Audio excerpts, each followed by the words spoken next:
If your money is just sitting in the bank while prices keep rising, you're actually getting poorer. Shocking, right? But that's the reality of inflation. Now imagine flipping that situation where your money works for you and grows over time. That is where stocks comes in. Let's start with the basics. A stock simply represents ownership in a company. Think of it like pizza. If the entire company is a pizza, buying a slice means you now own part of that company. So when you buy stocks, you're not gambling or playing games. You're buying into real businesses like Dangote Cement, MTN or Nestlé. But why would these companies want to sell you a piece of themselves in the first place? It's simple. They need capital to expand operations, launch new products, or reduce debt.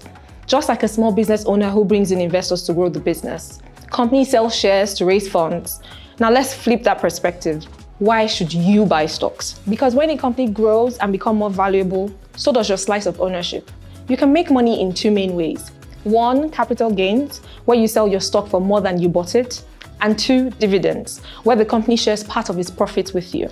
Of course, like any investment, stock carries some risk. Prices can go up and down, sometimes sharply in the short term. But history shows that in the long run, stock markets generally rise, especially if you invest in strong, well-managed companies and remain patient. Unfortunately, many Nigerians still hold on to the myths about investing in stocks.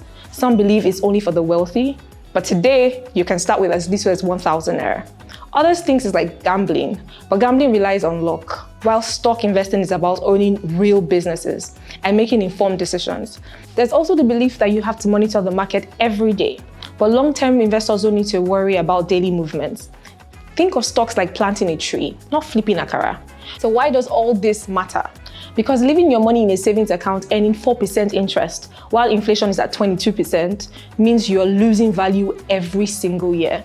Investing in stocks gives your money a fighting chance to grow and stay ahead of inflation, especially if you're consistent and strategic. This is just the foundation. In the next module, we'll dive deeper into how the stock market actually works. Don't worry, it's easier than it sounds. Let's keep going.